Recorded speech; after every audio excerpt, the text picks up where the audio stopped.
কালিয়াগঞ্জ কলেজে অশিক্ষক কর্মী নিয়োগে দুর্নীতি ও স্বজন পোষণের অভিযোগ সামনে রেখে ধারাবাহিক আন্দোলনের ঘোষণা করল ছাত্র সংগঠন এবিভিপি।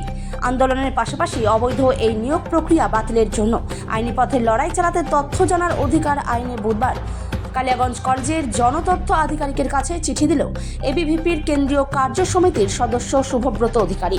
এদিন দুপুরে পোস্ট অফিসের মাধ্যমে এই চিঠি পাঠানো হয়। এরপরই সাংবাদিক বৈঠক করে এবিভিপির কেন্দ্রীয় কার্য সমিতির সদস্য শুভব্রত অধিকারী অভিযোগ করে বলেন, কালিয়াগঞ্জ কলেজে অশিক্ষক কর্মী নিয়োগ দুর্নীতি নিয়ে আন্দোলন এবং আইনি লড়াই চালানোর ঘোষণা করা হয়। শুভব্রত অধিকারী, সেন্ট্রাল ওয়ার্কিং কমিটি মেম্বার, কেন্দ্রীয় কার্য সমিতির সদস্য এবিভিপি। আপনারা জানেন, গত সেপ্টেম্বর মাসে কালিয়াগঞ্জ শহরে এবিভিপি প্রতিবাদে নামে এবং রাজপথে মিছিল সংগঠিত করেছিল, যে কারণে কালিয়াগঞ্জ শহরে বিগত কয়েক বছর অস্থায়ী এবং স্থায়ী শূন্য পদে যেভাবে অবৈধভাবে নিয়োগ হয়েছে তার পুঙ্খানুপুঙ্খ তদন্ত চেয়ে আপনারা জানেন, কালিয়াগঞ্জ কলেজে একের পর এক শিক্ষাক্ষেত্রে স্থায়ী শূন্য পদে নিয়োগের ক্ষেত্রে স্বজন পোষণ হয়েছে। এই শহরের যারা তৃণমূলের কেষ্ট বিষ্টু তাদের পরিবারের লোকেদের এবং সেই কলেজে যারা কর্মচারী রয়েছেন তাদের পরিবারের লোকেদেরকে অবৈধভাবে নিয়োগ দেওয়া হয়েছে স্থায়ী এবং অস্থায়ী কর্মচারী রূপে। সেই বিষয় নিয়ে আজকে বিস্তারিত তদন্ত চেয়ে, বিস্তারিত তথ্য চেয়ে আমি আজকে আরটিআই করলাম। তথ্য জানার অধিকার আইনে একজন ভারতবাসী হিসেবে আমি সে আরটিআই করেছি।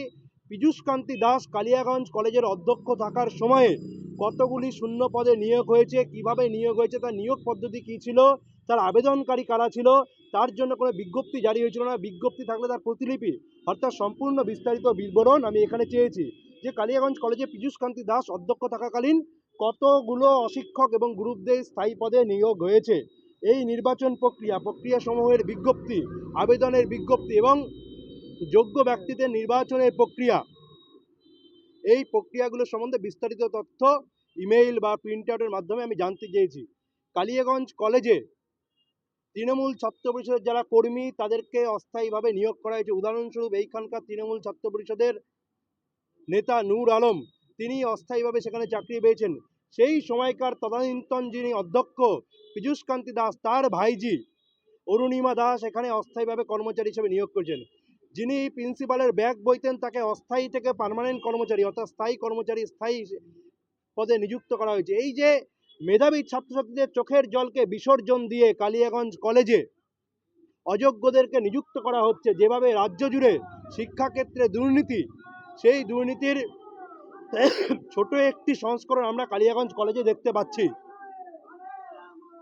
আমরা কালিয়াগঞ্জ কলেজে দেখতে পাচ্ছি গোটা রাজ্যে যেভাবে শিক্ষাক্ষেত্রে দুর্নীতি চলছে, সেইখান থেকে কালিয়াগঞ্জে বাদ যাচ্ছে না।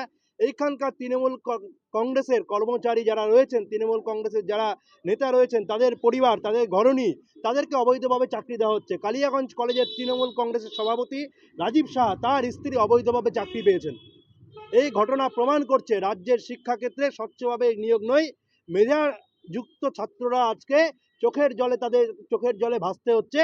আর অযোগ্য করে তৃণমূল ছাত্র পরিষদের ক্যাডারগিরি করে তৃণমূল ছাত্র পরিষদ ঝান্ডা নিয়ে ঘুরে বেড়ালে চাকরি পাওয়া যাচ্ছে। মেধা আজকে ধুলোয় লোটায়, আর তৃণমূল ছাত্র পরিষদের নেতারা, ইঞ্চি ফুটের নেতারা যারা বাইক নিয়ে ঘুরে বেড়ান, তারা আজকে অবৈধভাবে দুর্নীতির আশ্রয় নিয়ে চাকরি পাচ্ছেন। আমরা এখান থেকে আপনাদেরকে জানিয়ে দিতে চাই, আমরা আইনি প্রক্রিয়া শুরু করলাম, এর সাথে সাথে রাস্তায় নেমে আন্দোলন চলবে। গত সেপ্টেম্বরে যেমন এখানে মিছিল সংগঠিত হয়েছে, প্রতিবাদ সংগঠিত হয়েছে, আগামী সপ্তাহে আমাদের কালিয়াগঞ্জের কার্যকর্তারা এখানে এই যে নিয়োগ যাদের হয়েছে তাদেরকে অবৈধ নিয়োগ বাতিলের দাবিতে কালিয়াগঞ্জের সুকান্ত মোড়ে তারা গণস্বাক্ষর অভিযান করবেন। পরবর্তীতে আমি আবার আসব এবং আবার এসে এই আন্দোলনকে সংগঠিত করা এবং এদের চাকরি যতদিন না বাতিল হচ্ছে আমরা আইনি লড়াই এবং রাজপথে লড়াই লড়ব এবং এই চাকরি বাতিল করার জন্য যা যা করা দরকার তারা করব।